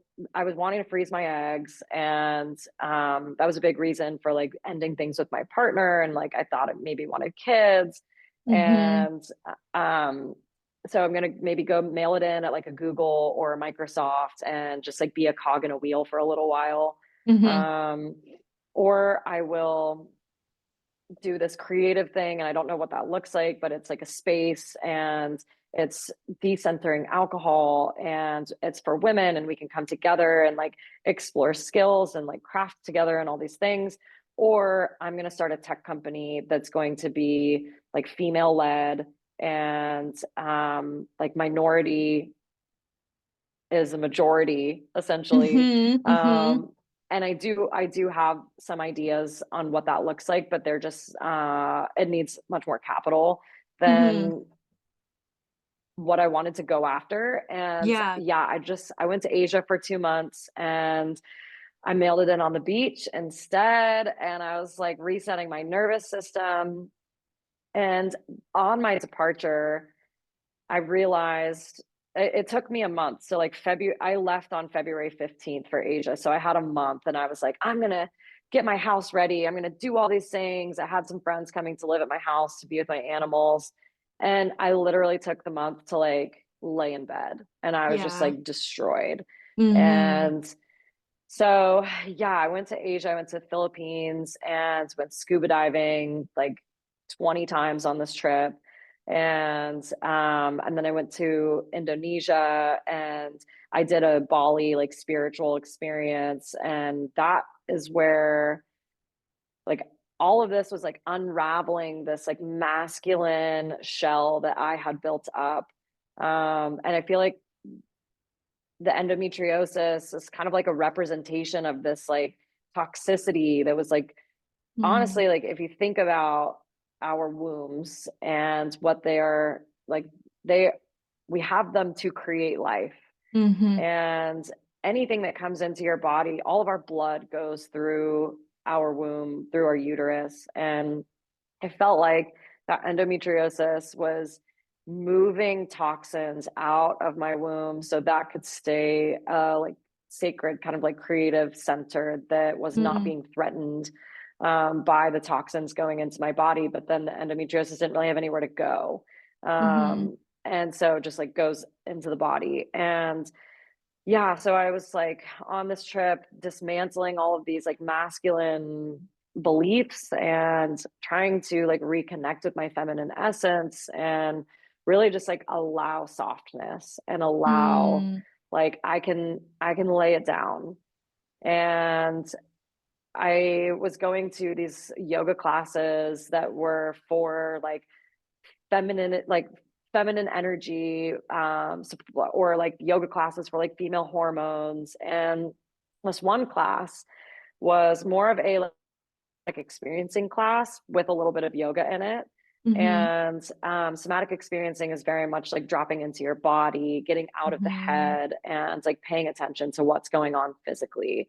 But there were probably, for anyone who's listening, like this was at the yoga barn. I did like my own DIY spiritual journey and I loved, some people hate on the yoga barn. I loved it. Um, it's just like it's very touristy, but it Okay. is really an oasis. And Mm. so there were probably like 40 women in this class, and the teacher at the beginning is like, um, we like everyone walk around and like welcome each other with your eyes. And Mm. you I would like, I loved this. It reminded me of like sorority rush and like how Yeah. Jackie would like wink at you like at Yeah. rush, like that, like Yeah. yeah. They're like knowing I see Yeah, you. yeah, Yeah. yeah, exactly. So I'm thriving in this environment. Like all of these women are like looking down. They will like not make eye contact. And Oh. then yeah, and you could just feel the wounding and the Mm. like that's like the sisterhood wounds, this like distrust of other women. And Mm-hmm. um we do like all this like, movements and stuff, and at the end we circle up and the instructor encouraged us to like go around and share 3 words about your experience. And like 65% of the women said something like it's positive, inspired, whatever. But the other 35% were used negative terms like devastated, Oh, frustrated, angry. yeah.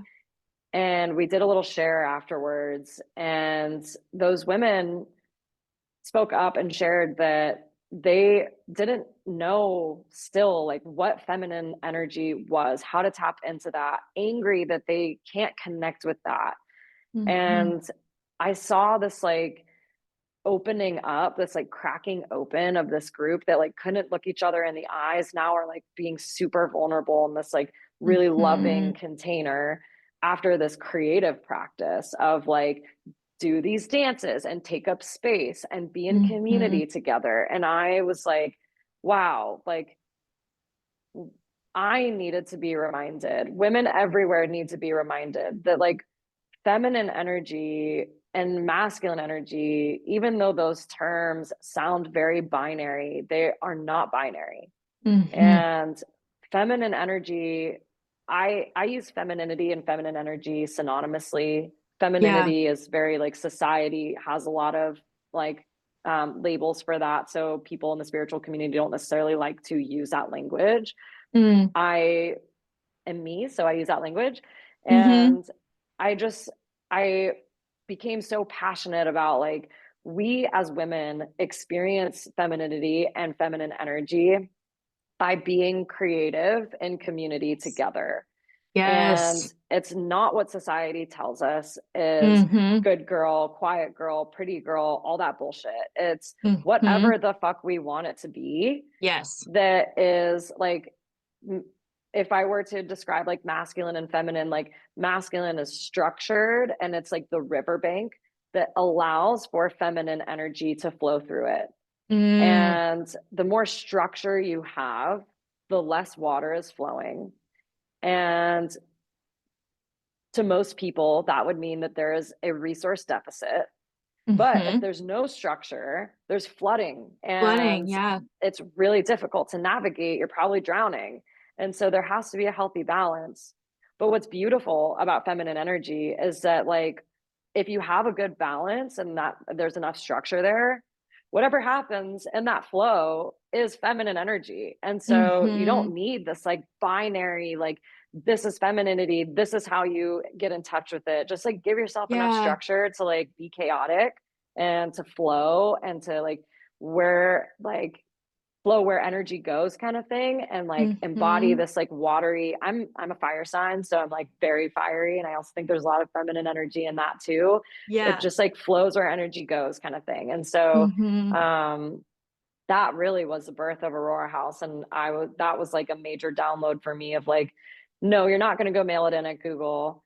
No, you're Mm-hmm. not going to go start a tech company. You are going to do the creative space. You're going to bring women together and you're going to heal together. Mm-hmm. Um, and all of this was kicked off by the endometriosis Mm-hmm. taking over my body and being like, whoa, Yeah. bitch, Yeah. slow down. Yeah. In our pre-show call, you mentioned a bus ride where you drove past what inspired the name Aurora House. Do you mind just telling us that Yeah. story? Yeah.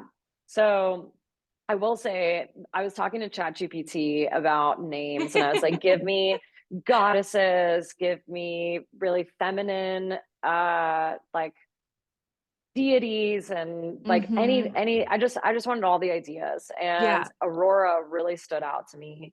Mm-hmm. And Aurora, I mentioned earlier, is the goddess of dawn. She represents the new opportunity that comes with each day. For me, as I was thinking about this space, it's really like the new opportunity to create the life that you desire with each day. That means Mm-hmm. living in your authentic truth and your authentic expression. And yeah, I was in the middle of nowhere on a 2-hour bus ride in the island Lombok in Indonesia, and we drive by all of these housing foundations. And I was Mm-hmm. listening to the audiobook literally on this bus ride, The Mm. Universe Has Your Back by Gabby Bernstein. Oh yeah. I think that's Yeah. behind me here somewhere. Yes. It's so good. Yeah, I love So her. a lot of it, yeah, a lot of it is Mm-hmm. about signs, the signs that the universe Mm-hmm. gives you that you're on the right path. And ooh, I'm getting chills talking about it. So the housing Mm. foundations, we get to this moment, or the like entrance to it, and this Mm-hmm. massive gate, like massive, and it's made out of metal, and it says Aurora Graha. Mm. And my jaw was on the floor. I was like, Aurora, like, how on earth is this word in the middle of Indonesia Mm-hmm. just there? And so I immediately am like, I gotta look up what Graha means in Indonesian. Yeah. And it means house, building, or office. Mm. And so it literally said Aurora House. And I was at the time, I was like, Aurora House, Aurora Collective. Like I was trying to Mm-hmm. figure out like what the second word was going to be. And in that moment, I was like, it's Aurora House. Yeah. And yeah, and I actually just like, I think one of the other synchronicities that really made sure that this thing was birthed really was I came back to the States on April 8th, or no, well, for the April 8th. eclipse. So I came back on like the 6th or Mm-hmm. the 7th. And because Austin was like right in the line of the eclipse. Yeah. And yeah, and so I came back and got a tarot reading with a girlfriend that day. And her reading was that she would be given an opportunity that she knows she couldn't take, but it was given to her to give to someone else. And Mm. she's the only person in Austin that I know who has a brick and mortar. And so I was like waiting to tell her about this. I did not tell her while I was on my trip. I definitely like told Yeah. some people and was like ideating and figuring out how I'm gonna like make it happen when I come back. But you know, when you're on vacation, especially a long one, and you're like, I have this amazing idea, and then you come back, you're like, I'm not Yeah. fucking doing that. Yeah. That's for Like, vacation thoughts. Yeah. yes, exactly. So I sit down with my friend Ashley and I'm like, okay, well, I have something to tell you. And I tell her the idea, and she's like, oh my God, the thing that I was given that I can't take is a space, and it's turnkey. And it's my friends. They have an antique store there and they're looking to sublet it. They literally texted me today. And if I could take it, I would, but I have my lease. I can't break my lease to like go take the space. And I was like, whoa, bitch, like this is way too fast. Like I have not even been in the country for like 48 hours. And Right. she's like, Oh you my God. have to go see it. You have to. I'm texting her right now. You're going tomorrow. And like, this is just one of those friends. I actually met this girl on an airplane and I was stalking a chair that she had at her vintage shop. And we sat next to each other on the airplane and she told me like where, like, she was like, oh, I have a vintage shop. I was like, where? And she was like, on this address. And I was like, did you have the avocado chair? And yeah, so we like became fast friends. And so ever since that airplane ride, she's always been like really, because that was December, Mm-hmm. 15 days before I quit my job. So fast forward to April, I'm with her, and yeah, she scheduled a time for me to come see the space that I'm sitting in right now. And I was there at 9 a.m. And then I remembered Graha. And Mm-hmm. in my head, of course, like I wanted to be in a house. And there are these really great like houses in Austin that are commercially Yeah. zoned, and but they're very expensive. And I walked in and the walls were this like beautiful like sage lime wash, and I just immediately was like, Graha, building or office. Mm-hmm. Okay, I need to like kind of start visualizing this differently. And Mm-hmm. yeah, I signed my lease 3 weeks later. Wow. Yeah. Wow. That's so cool. I love those people that come into our lives where they're like that push that like this is happening. Like you like Yeah. don't drag your feet, like you're going in that direction. So I love Yeah. that that person just popped up into your life with such amazing timing. You're in Aurora House Me too. now. I What is am. the official established date? When did you open your doors and start welcoming women and non-binary folks into the space? Yeah, we opened June 30th. So I moved in Memorial Day weekend. Mm-hmm. And what's really beautiful about this entire experience, and like when you asked at the beginning, why am I uniquely qualified? Mm-hmm. When we heed a call that's placed on our hearts, everything falls into place. And I do feel like I recognize my privilege and all of the resources that I had access to previously to help me build this space. But I didn't have access to people. And in terms of like, I didn't have a business partner. I Yeah. really was just like, I'm gonna follow this calling, and I am blind faith trusting that what I need personally is needed by others.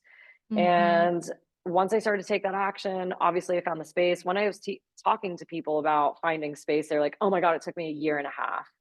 And Mm. so that was a big reason for like moving forward with this, was like everyone I talked to was like, it's so hard to Yeah. find this. And so Mm-hmm. I moved in Memorial Day weekend, and I had two women that I had no, like, it did not know before this, but we just were like introduced, who happened to be available during the month of June, who showed up every single day to help me build stuff, to help me design the space, to help me like everything in here. The tables, like we bought from a craft studio that was closing, and but we had to like take them apart, put them back together. We have a little section called the Pillow Palace, and I needed more storage. And so we built these risers that allowed me for like 18 inches of storage underneath. And then on top is this like Moroccan Pillow Palace vibe. Um, Mm, yeah, it's so juicy. love. Yes. And so the universe sent me people to Mm, support me in this mhm. endeavor. I was able to have my soft opening on June 15th and my grand opening on June 30th. And literally, like, one of the neighbors walked in and she was like, I've been looking for community like this in Austin for like years, signed Yeah. up for a 12-month membership that day. Um, yeah, she's become one of my closest friends. And Love. so, um, yeah, it's now 7 months old. And it's interesting because, you know, I exchanged one stressful job for another. Mhm, I work 6 days a week, often like 12, 14-hour days. mhm. But during those hours, I also have the deepest connections with people that are so fulfilling, and Yeah, I get to creatively express myself. I have this like beautiful, like I get to do my structure, but I also like get to have chaos within it. And I get to like figure out every single day, like, who am I today? How can I yeah, more authentically show up than I did yesterday? And I like this podcast today, like really inspired me to like shed as much as possible and just like show up. yeah. Yeah, so it's been, you know, every single day is a journey, and like allowing your true essence to like bubble up. I liken true essence Mhm, to being the like the bubbles in a glass of champagne or mhm. a sparkling water, and like just by like expressing a creative act, you're thinning the veil to like allow those bubbles to come up. And Mm, sometimes those bubbles are like not as dense as other times, and it really takes effort to like seek that out. And so, yeah, I'm definitely like, I try to embody what I preach as much as possible, but I'm also not perfect at it. And I'm so grateful mm, for having a space where I can continue to like get the value that I'm wanting other people to get out of it. I also get out of it. And mhm. yeah, we have an amazing community of both like subscription members who literally are coming like 20 times a month, some of them. Like I see them almost every day. Amazing. Um, yeah, it's so incredible. And it really, I don't, I get really like, uh, I question when the term sisterhood is used about Mm, businesses, because I'm like, yeah. I don't have sisters. And so to have the word sisterhood used like flippantly in like marketing language and stuff, like Mm, it makes me question. And through this and through what the community has brought into this space, I'm like, oh, this is sisterhood. Like this is mm, truly amplifying each other. There is no meanness, no like, yeah, removing the male gaze, mhm. honestly, out of a space completely changes the dynamic of how people show up. And Yeah. yeah, the connections are just like so much more intimate and fulfilling than I ever even expected. Um, I just love that so much. I love that you're creating and enabling this kind of space and safety for people. What was coming to mind for me as you were just sharing that last little bit there, I just and close friends of mine will be like, "Okay, you always have to bring this up, Liz." But we as women, we used to ovulate together, menstruate together, birth children together, breastfeed each other's babies. Depending on what culture you were in, like during menstruation, we would go to our hut, or we'd have our rituals or bathing rituals together. And I feel like our society, driven by business, driven by success and all these things, it's taken us away from that. And what I love about what you're creating and enabling at Aurora House is like that coming home to ourselves, to one another, embracing creativity and expression in that, like doing life side by side type thing that I really think is inherent to who we are, and that we all understand on some cellular level because that's where we come from. But we've just been Totally. generations removed with having that in practice, or having the space for it, or having it labeled as practicing witchcraft and you're going to be punished for it. So Yeah. I love that you're creating that in Austin. That makes me so happy. Thank you. It's Oh, been so fun. And I'm glad that you brought up the witchcraft element, because it is like, there are um natural cultural uh evolution that's happened where hmm, like family units have become more reliant on themselves and less right. reliant on like the extended family. Yeah. But also women have been systematically disenfranchised over generations. Yep. Wise women used to be revered, and they were the keepers of stories, and they were the doulas and the Hmm. healers that then were labeled witch because they had the wisdom. And also, when you go through menopause, you lose your like give a fuck. Hmm. And so it was much like the outspoken wise leaders became a threat to the patriarchal system that Hmm. happened when we started to pass land down through like male heirs and things like that, and taking like stripping power away from women, because I would imagine that women, especially if like her husband had all this land and he died or something, and then she had to like secede that to his brother or whatever, like Hmm. women probably pushed back, and there was like, oh wow, this power dynamic, like we're going to take this. And so Hmm. women have been systematically isolated through our Hmm. lives to in an effort to control and Hmm. like maintain power. And it's so subtle that that type of language is labeled as feminist, and it's labeled as Right. like, oh my Right. god, this again. But like, yeah, it's that again, because Hmm. no one wants to talk about it, because it is actually, it exists, like it's Yeah. just part of our narrative. That Hmm. it's To say it so explicitly is like, surely it's not that extreme, Right. but it is. And so It bringing is. women together is reclaiming power Yes, it and is. not allowing each other to feel isolated and to feel like we have to do things alone. And why are single women with cats being Hmm. like demonized and called out? Well, because we are the happiest citizens, like statistically. Yeah. And so to have a space where, yeah, everyone can just show up as they are, single, not single, like, but all of our voices are heard. We are all witnessed. Our stories are witnessed. We do full moon circles every month together. Mm. Um, and so many other rituals that allow us to come back together in community.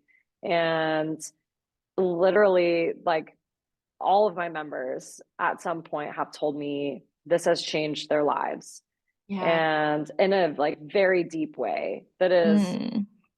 touching that inner knowing that you mentioned, that like we Hmm. all know on some cellular level that Hmm. how life is not how we're meant to do it. Hmm. And ironically, when and I'm going to do a little political thing here, but like Hmm. when Trump was elected, there was honestly for me a sense of relief, Mm. because I was like, change doesn't happen when status quo exists. That's true. And there is going to be horrible fallout. There's already is horrible fallout Yeah. from his presidency. But what I have seen is this unification of people, me included, that were apolitical, that Mm-hmm. now I am figuring out like what does collective action look like and how does Mm-hmm. Aurora House become a hub for people that if they want to be political and maybe they don't have the energy to do a protest, like activism looks very different today than it did in the civil rights era or Yeah. even back in 2020. And Mm-hmm. so, yeah, bringing leaders together and understanding like what does modern day activism look like, and Mm-hmm. as especially a lot, Austin is very white, and Mm-hmm. women who are coming together who have the hearts like we have, the privilege like we have, how do we affect change and use our power and influence to like really create the world that we want to see? Mm-hmm. um yeah, there's such a weird silver lining there of the time that we're in. And I think Mm-hmm. that like things are absolutely going to get worse before they get better. Right. But as long as we are together behind the scenes, figuring out like what does better look like? What do we want better to Mm-hmm. look like? Like the Mm-hmm. stories that are happening out in the world aren't, that is a narrative, but it doesn't have to be our narrative. Mm-hmm. And what are we claiming as our narrative? And how do we band Mm-hmm. together to make that a reality? Mm. Yes. Yes. I I love all of that. I appreciate it.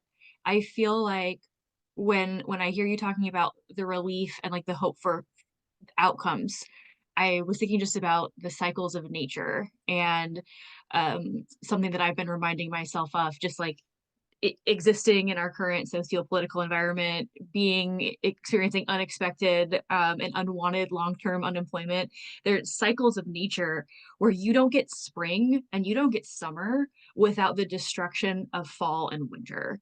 There Yes. has to be something where there is health and safety to take root. And I think that when I think about all this falling apart and just seeing what is happening around us, it's really scary and it's painful, and I don't want to diminish how terrible it is and how scary it is, but you can't have spring without winter.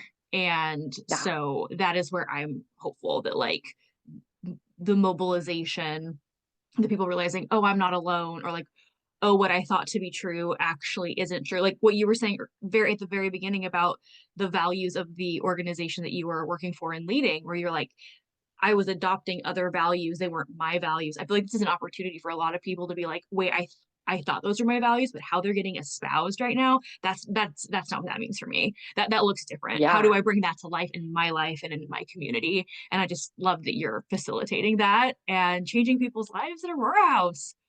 Yeah. Oh, and I have chills right now listening to you say that, because no one knows the life cycle, Right. which is what I Yeah. call what you just described. Yeah. And that Yeah. that always, it like the it's not the life death cycle, it's the life death life.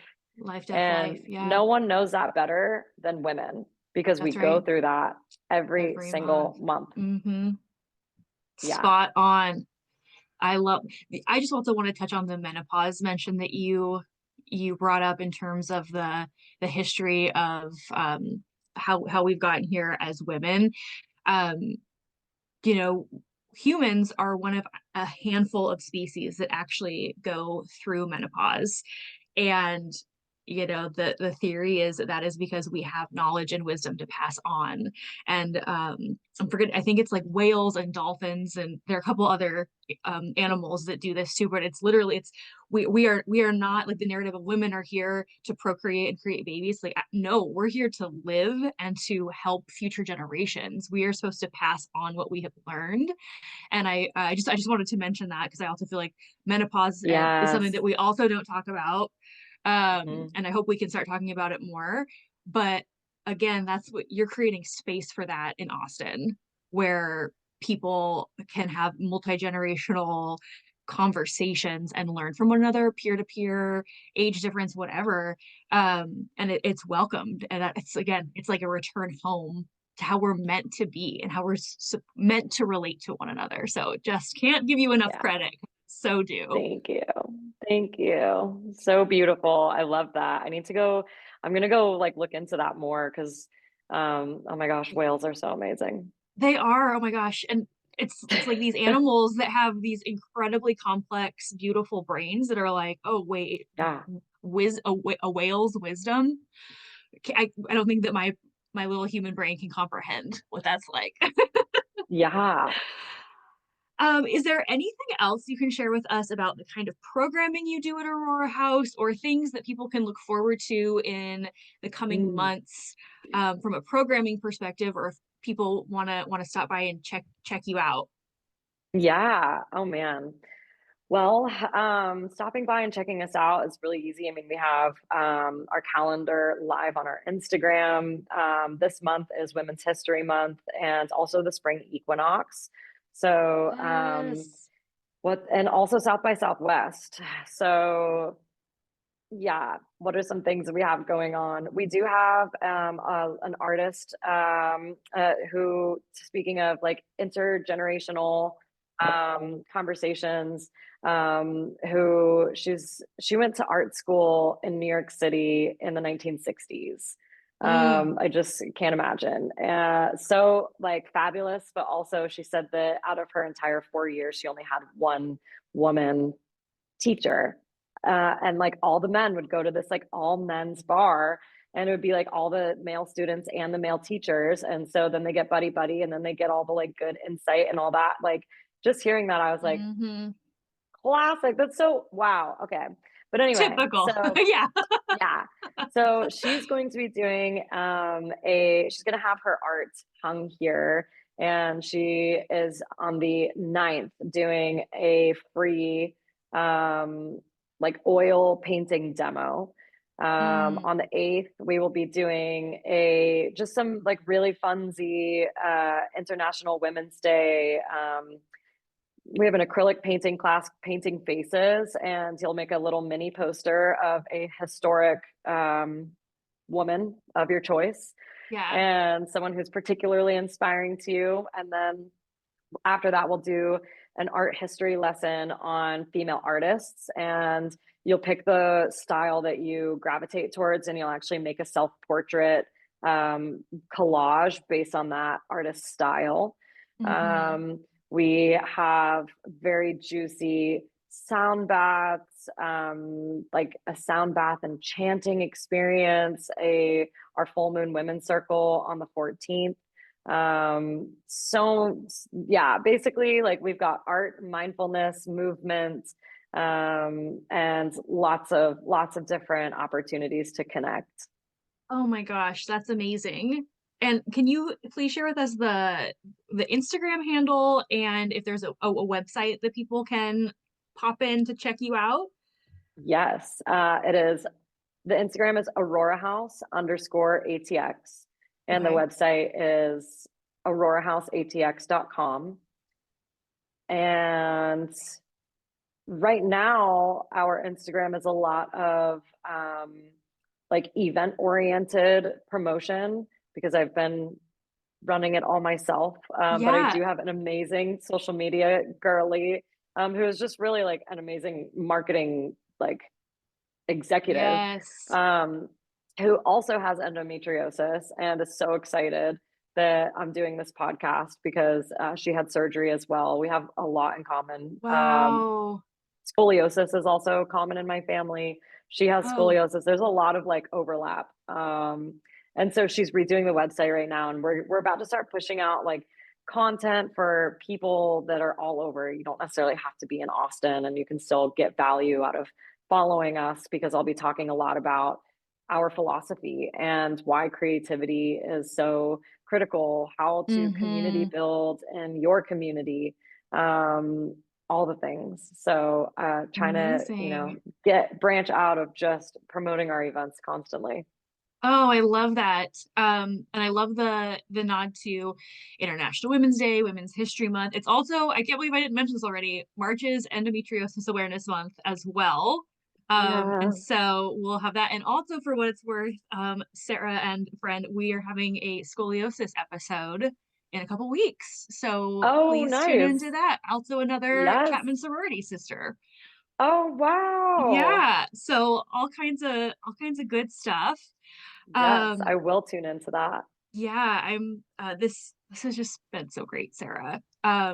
Is there anything else you want to add before I ask you the final show questions that I ask all of our guests? I don't think so. Okay. I've just appreciated this conversation so much and appreciate you. Such Thank you. admiration for all the amazing work you're doing. Thank you. This has been so much fun. I love you so much. Oh, I love you too. All right, Sarah. If you could go back to right before you received your endometriosis diagnosis, what would you say to that younger version of yourself?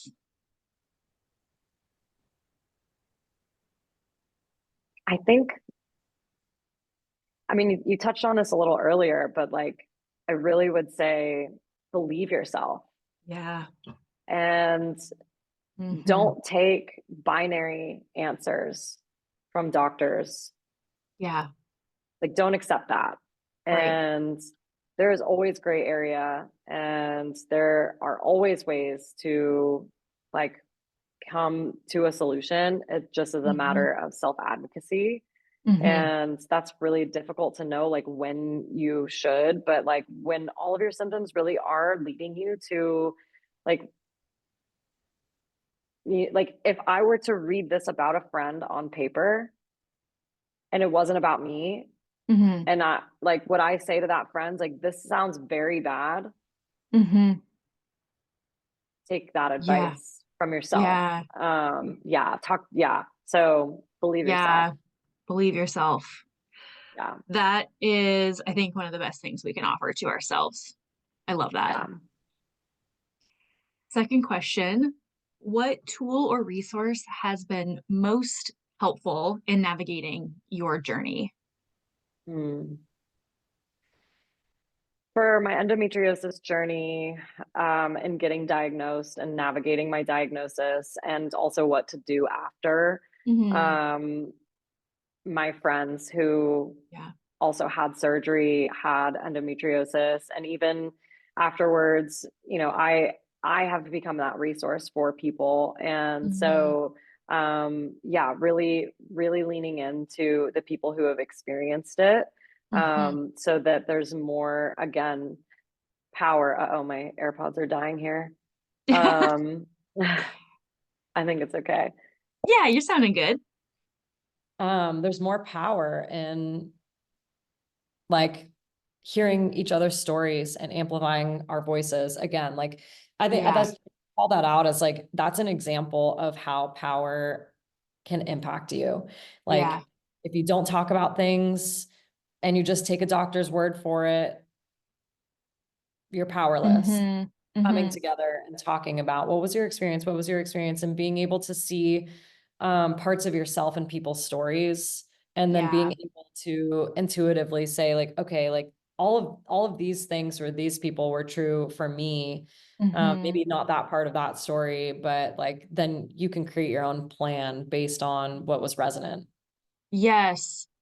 I appreciate that a lot. I'm gonna highlight a couple of things there. I think that in healing, something that is so overlooked is this idea of a hand ahead and a hand behind, where somebody else is like, I have lived through this too. Let me offer you my hand. And then when you have, another phrase is take what you want and leave the rest. So with information from other people's stories, being like, this is what we have in common. This resonates with me. Other stuff that that's great for you, but it doesn't work, but then having a hand behind as well. It's like new person with an endometriosis diagnosis or whatever it might be. I let me share my experience with you in a way that I hope is helpful, and I hope you also take what you want and leave the rest. And I so appreciate you saying that because our communities are so critical to our healing. Yeah. Yes. I love that. I love Mm-hmm, that saying. mm-hmm, And I will say mm-hmm. too, tools. acupuncture with an Mm, acupuncturist that specializes in women's reproductive health, and pelvic floor therapy mm, were two spaces of self-care. yeah, And that was also my time as an executive, to where I could say, like, my doctor ordered this to go, and like yeah, acupuncture, you sit on that table for 45 minutes and sleep. Like, that was my nap time and my time yeah. to zen out in a really like Mm-hmm, stressful time period. So yeah, just, and like pelvic floor therapy is often massage. And so like if you have access to those things, go get it, just like for mental health. And as mm-hmm. mentioned earlier, like the impact of chronic pain on mental health is significant. And so to have Yes. something that's supportive of the chronic pain, and also more so, honestly, for me, mental health, that was such a godsend. Uh, Mm-hmm, and then I will say, on my journey from like something that helped me bridge from old life to new life. Clarissa Pinkola Estes, she is an author, Jungian analyst, and every single one of her books is so juicy. She writes a lot about the female archetypes within Jungian psychology, and mm-hmm, uses a lot of myth and storytelling to unpack those archetypes. And so it's very healing for those of mm-hmm. us who grew up as Disney girlies because of the Disney princess programming. Uh-huh. And she Yep. goes back to, where she doesn't ever talk about Disney at all, but Mm-hmm. she will mention Brothers Grimm sometimes, but she goes back even further to like the origin stories of where those came from culturally, Yeah. and how different they are. And it just is Mm-hmm. like it's very healing, but also very illuminating to the landscape of the feminine that Mm-hmm. we have in our bodies. And Mm-hmm. if you feel a calling from your lineage, your ancestors, any calling to explore your womanhood in a more like inclusive and destigmatizing way, her books are incredible. Women Who Run with Wolves is like Oh, where to start. yes. Also potentially on the shelf behind me. Yes. Love that recommendation. That's so great. Thank you, Sarah. Yeah. And then our very last question for you, which I feel like we've touched on a little bit, but if anyone is relating to your story, what would you say to them? Yeah. Yeah. I see you, sister. Mm, It makes me instantly emotional because yeah. I think I can talk more being on the other side. I have so much perspective, Mm-hmm. but being in the thick of it is very debilitating. And don't, yeah, have grace with yourself, and hold boundaries, and seek out the things that are going to be supportive to you, whether that is pelvic floor therapy or that is taking the day off. Mm-hmm. I also like really looking at nutrition and how to balance our hormones. Like there's so much science that I know we talked about pre-show that we didn't really touch on here, Yeah. but yeah, nervous system regulation and starting to like rewire our bodies is so important. And just understanding the science behind our Mm-hmm. nervous systems, how our hormones, like essentially endometriosis is an overproduction of estrogen plus poor detoxification of estrogen in the body. So there's three different ways to Mm-hmm. detoxify estrogen.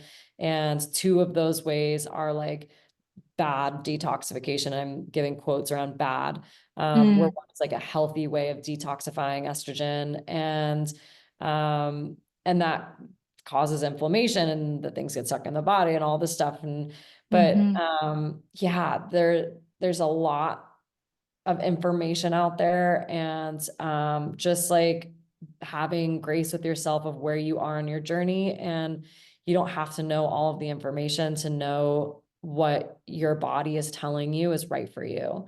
Yeah. And one of our core beliefs at Aurora House and in my life is that every woman has all of the wisdom within our bodies to Mm-hmm. navigate any problem. Mm-hmm. Mm-hmm. Hearing those stories and having community helps us look in different angles of a mirror, but we Mm-hmm. have all of that inside of us. And so it's just a matter of seeking out the mirror so that we can draw out those intuitive hits. I love that. And you create the space for people to be mirrors for one another. Mm-hmm. I love that. Oh, Sarah King, I love you so much. Thank you I for love coming you on and too. sharing your story. Yes, thank you. Thank you so much for your curiosity and your love, and yeah, your support and how much you care about the women that you're interviewing, and also the listeners, and how these stories can help people navigate. I mean, we just unpacked so much. So Yeah, thank yeah, you. yeah, I appreciate that. Thank you so much. yeah. And listeners, thank you as well for tuning in and being a participant in Sarah and my conversation today. If you haven't already, please follow us on Spotify. We are Uniquely Qualified. We're also on Instagram, where we are Uniquely Qualified Pod. If you know somebody who is an endo warrior like Sarah, please share this episode with them. It might help them. And if you've overcome a challenge that you'd like to share with listeners, please direct message me on Instagram or email me at uniquelyqualifiedpod@gmail.com. And no matter what you do today, please just remember, we are all uniquely qualified.